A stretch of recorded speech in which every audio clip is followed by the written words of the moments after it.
The CBS Radio Workshop, dedicated to man's imagination, the theater of the mind. Today, The Space Merchants, Frederick Pohl's and C.M. Kornbluth's modern classic about the future when the wizards of high-pressure salesmanship take over. It's the story of Mitchell Courtney, a copysmith, star class with Fowler Schock and Associates, the biggest and greatest advertising firm of the future, and a tale of a rocket ride to Venus.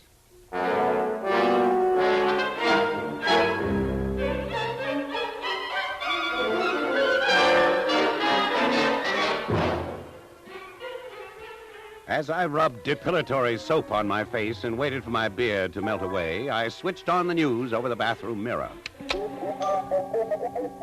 A funny little man whom I finally recognized as the president had given another speech last night.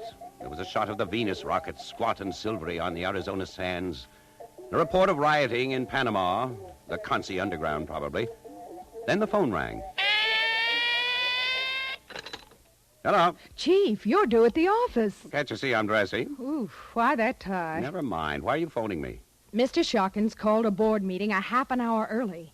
He's going to name the head of the Venus project today, so hurry. Hester, do me a favor. Will you call my wife, Dr. Nevin? Make an appointment at noon for Walter J. Silver. For who? Walter J. Silver. Are you crazy? Well, she won't talk to me, Hester. Use the fake name. Maybe I can get in. All right, now get down here fast.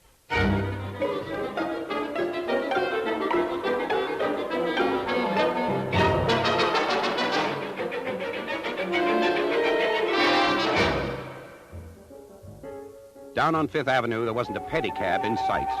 For a moment, I thought I had a Cadillac with two men pedaling it, but somebody else got it.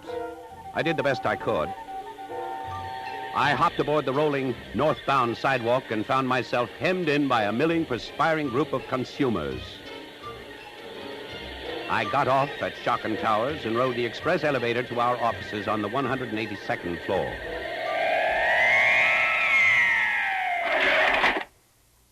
By sheer luck, I'd just taken my seat with my fellow board members when Fowler Schocken walked in. Gentlemen, good morning. Good morning, Mr. Schocken. Now, sit down. I'm going to stand for a moment. I've just come back on the moon rocket, as you know. Want to stretch my legs. How is our project on the moon, Mr. Schocken? Gentlemen, I'm proud, and I'm humble when I say it's successful.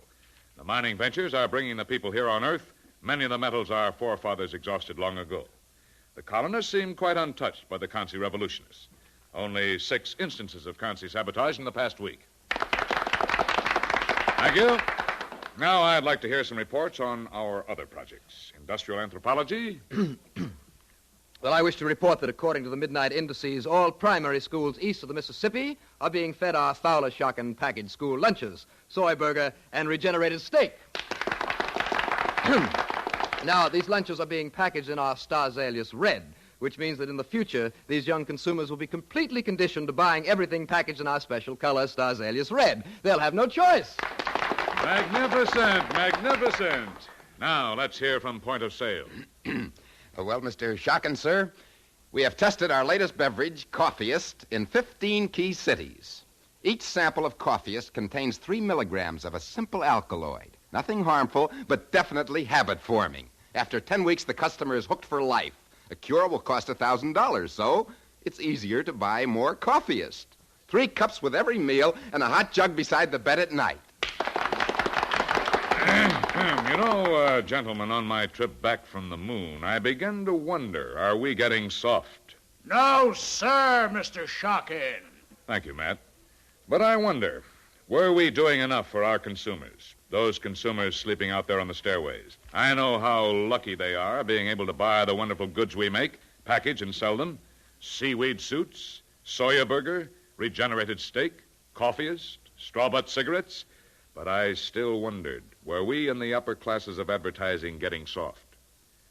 But now I've decided Fowler Schocken Associates is not soft, that it's ready to meet a challenge greater than our organizing India into one giant cartel, greater than our development of the moon, the greatest challenge the world of advertising and promotion has ever met, the colonizing of Venus.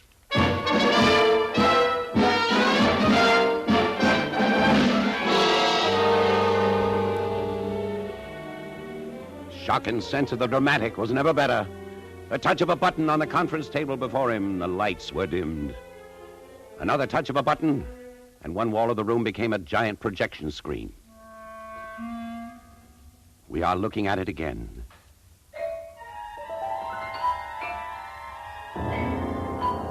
The Venus rocket. But this time we knew that one of us would be named to head the Venus project. There she stands, gentlemen. The Venus rocket. A 1,000-foot monster, surrounded now by steel scaffolding and aglow with welding torches. And here's how you'll see her 6 months from now, just before the takeoff.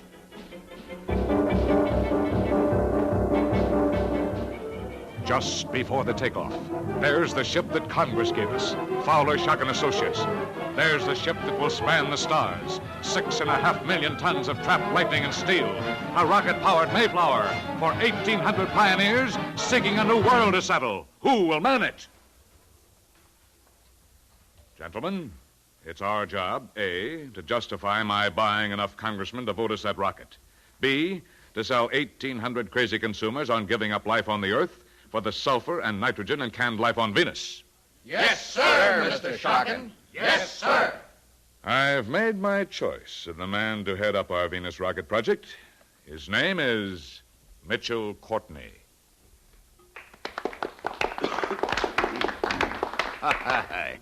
Congratulations, Mitch. Thanks, Matt. Terrific break for a young and experienced guy. Yes, I'm flattered. Fowler seemed to be sure he knew what he was doing. You seem to be sure. Well, drop into my office anytime you need advice. Yeah, thanks. I'll keep my back to the wall. Good luck with Venus Project, Mitch. As far as I'm concerned, you can't sell people on life in a sardine can, even if you throw in a slave girl as a premium.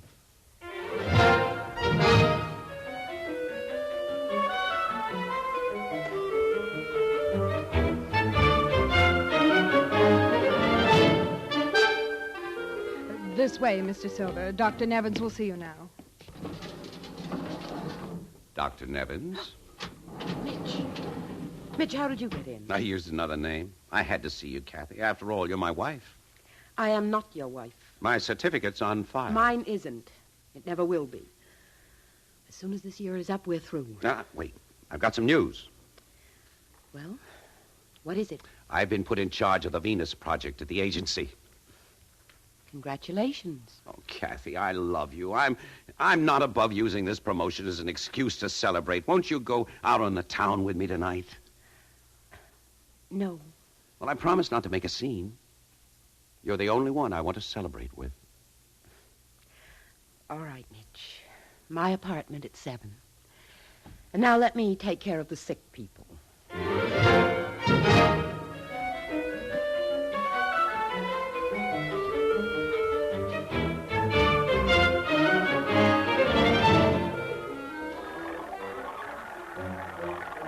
Outside Kathy's office, I hailed a 2-man Cadillac pedicab and told them to step on it to Shock & Towers. I took the express elevator to the top of the towers.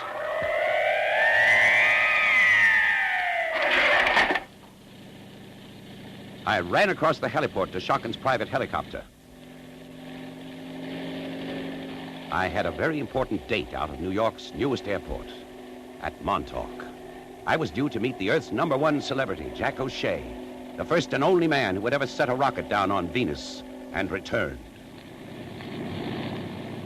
As I landed, his jet was just coming in. And as I jumped to the ground, his jet moved up the runway toward me, and the place was crawling with women. I'd forgotten what a swath Jack had cut with the women on his cross-country lecture tours. In fact, I'd almost forgotten until his Pinkerton cards cleared away through the vast crowds. I'd almost forgotten that Jack was a midget. Welcome to New York, Jack. Hello, Mitch. I hear you're #1 boy now. Well, I still work for Fowler, Shock, Jack, but the Venus rocket project is mine. You're a fool to take it. Oh, you're joking. Am I? All right, fellas. Mr. Courtney's from Fowler's Shock, and you can check off now. Yes, sir, Mr. O'Shea. Crummy guards. I never get a free moment. Well, that's the penalty for being a celebrity. This way, Jack. Our helicopter's over here. Hey, look out, Mitch. That cargo ship. Darn fool pilots. Run, Mitch, run!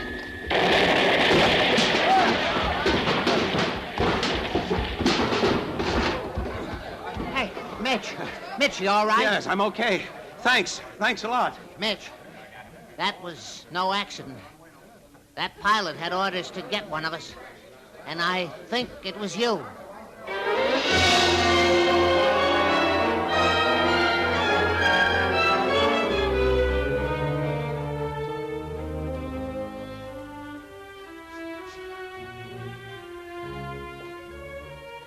I had to start pumping Jack O'Shea about Venus. Shockin was paying him a fat retaining fee as a consultant. Jack didn't seem to want to talk, however. I showed him projections, maps, drawings, charts. But he barely said a word worth recording on tape. Suddenly an idea hit me. I made a phone call.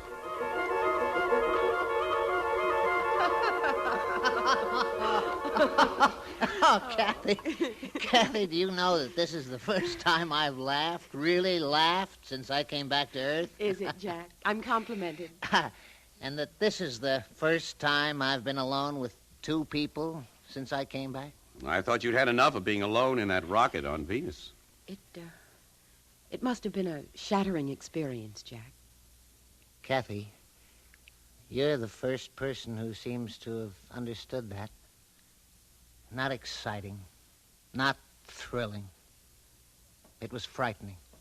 Shattering, as you said.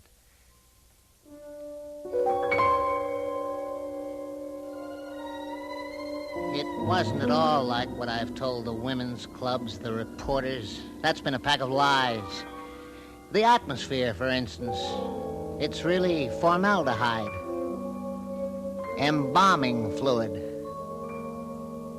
Who'd understand that, except the dead?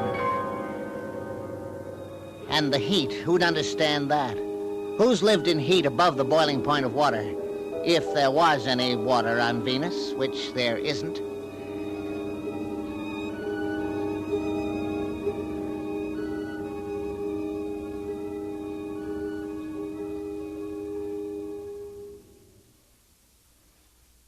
Why did you go, Jack? That's easy. You're a doctor. You know about midgets. We eat 1/3 the food, drink 1/3 the liquids, inhale and exhale 1/3 the air full-sized humans require. They'd never have gotten that test rocket to Venus if I hadn't been the size I am, if I hadn't been a child who's been laughed at, who'd turned test pilot to prove myself.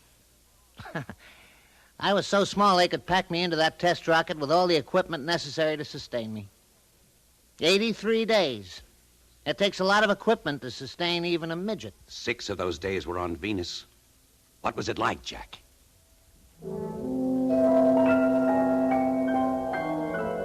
I think the closest thing on Earth is the painted desert. The wind blows hard. It tears rocks apart. Soft rocks disappear and make dust storms. The light is funny. Nobody ever saw a light like that on Earth. Orangey, brownish light. Very, very bright, but threatening. And there's no water on Venus. No vegetation. No living thing.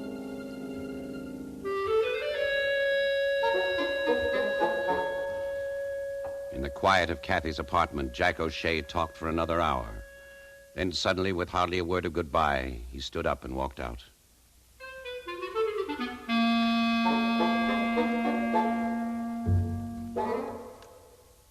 Thanks, Kathy. Thanks for changing plans and letting me bring him. Don't mention it, Mitch. Do you think you got it all on your little tape recorder? You knew I had one in my pocket. I was sure you would have. And I hope you play it back to yourself over and over and over. Oh, Kathy. Yes, over and over and over. Until even you were convinced how hopeless your Venus project is. Hopeless? Oh, our science boys have answers to all those objections. Mitch. Mitch, doesn't that mind of yours ever stop selling somebody something? Do you have to be a contriving, selfish Machiavelli who serves Fowler, Shockin, and never people? People? You mean consumers? Oh, Mitch, must you always be top dog, making money without scruples, without ethics? What was that? A gunshot. Jack's out there. Well, I'll go and see. Oh, he's all right. Those are his steps. Mitch, I was standing talking with the doorman and someone shot him in cold blood. Someone thought that doorman was you.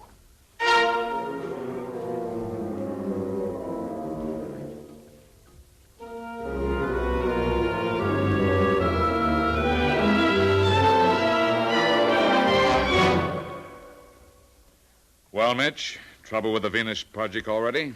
Personal trouble, Mr. Shockin. Personal trouble? Yes, yesterday afternoon a cargo helicopter tried to drop its full load on me, and last night somebody tried to shoot me. I've had a couple of head-on collisions with Matt Runstead. Are you accusing a Shockin man? That's treason. Killing an agency employee is an offense against the United States government. Any idea who's behind this? No. Well, it might be the Consies, of course. Well, conservationists hate us. They try to sabotage everything we want to do, but they're crazy, mixed up, unorganized. They want to go back to the old days when we had natural wood, natural water, all that sort of claptrap. Forget them. Well, it could be another advertising agency. It could be. But look, Mitch, I made you copysmith, star class, because I thought you could live up to your responsibilities. Now, you're young, but you have power. 5 words from you, and a few months later, 500 million consumers will find their lives completely changed. That's power. Absolute power. So you must remember, power has its compensation and its hazards. That's all.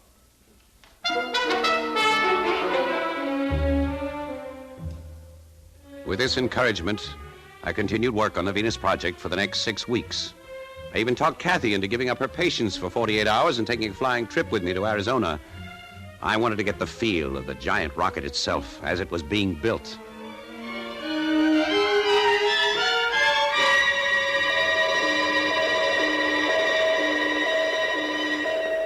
Your credentials, please. Army Intelligence, check. Navy Intelligence, check. Air Force Intelligence, check. FBI, check. AEC, check. CIA, check. 4A's, check. I hope you two are all right. This way, please. Kathy and I followed the security officer into the vast steel shell of the Venus rocket. 1,257 feet high. More cubage than the average New York apartment building. He took us into the dormitories for the 1,800 pilgrims I had to sell on the idea of going to Venus. Closed cycle food, water, and air regeneration. 1/3 living space, 1/3 drive, 1/3 freight. It was an inferno and a promise of paradise. A monument to 22nd century engineering and an incomparable monument to the sheer artistry of the machine.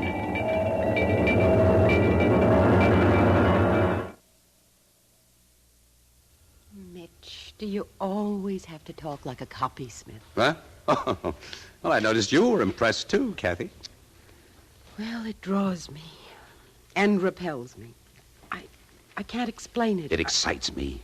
Kathy, how'd you like to go on to San Diego with me? Whatever for? Well, Matt Runstead's boys in our San Diego office have been gathering test figures on our sample colonizing campaigns. Very helpful. No, I can't come, Mitch. I'd love to, but my patients back in New York need me. Oh. Well, then I'll get you aboard the return jet and see you in New York in 48 hours.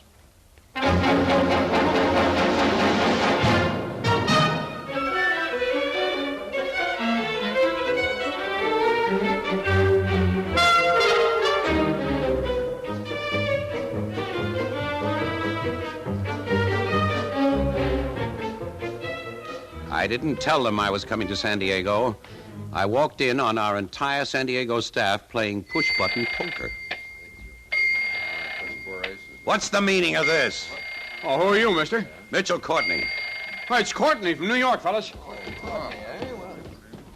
What are the reports on the Venus sampling, Harris?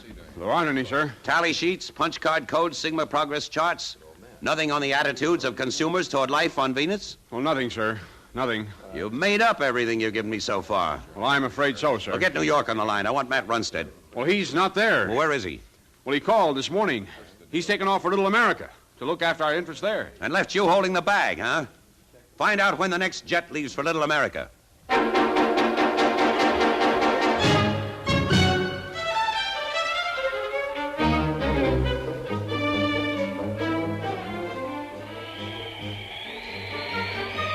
Little America is a dollar trap for the tourists of the world, conceived and promoted by Fowler Shocking.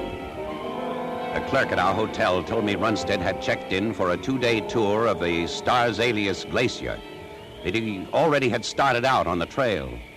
I rented the glacier equipment, Antarctic coveralls, hood, gloves, boots, and power pack to warm them. And on my back, I had an EDF that went beep, beep when I was on the trail, and beep, beep when I lost my way in the snow. I set out after Runstead, beeping and still mad. I stopped after a while and cooked a meal in my electric pocket. It wasn't bad. Well, very bad. I had some coffeeists to pep me up, and then I set out again. My feet hit a drift, and I stumbled. The wind was blowing stronger now. The snow flurries were more frequent. I must have gone on another hour. How far in distance, I don't know. And then up ahead, I saw the figure of a man. Matt! Matt Runstead! Mitch Courtney! Matt, I've been following you. Me? What do you want with me, Mitch? I want to know what happened in the San Diego office. What are you up to, Matt? A sudden blast of wind hurled snow into my face, and then, as it cleared, I saw Matt raising his skis high above his head. I saw them coming down toward me as he poleaxed me.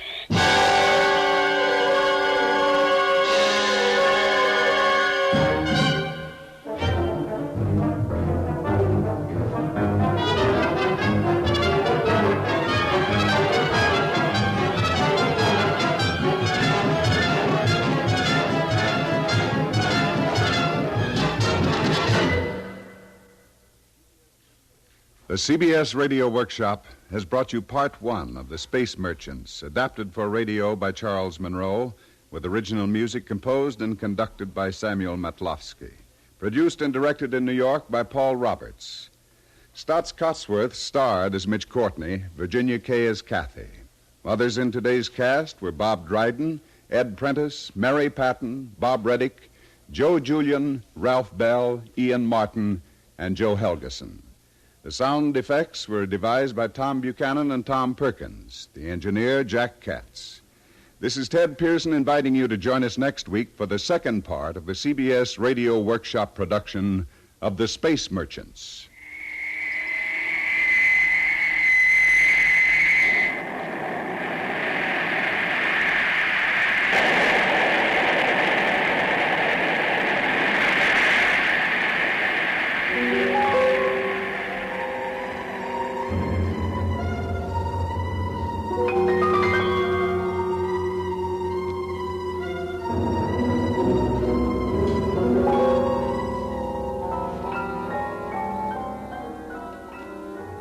America listens most to the CBS Radio Network.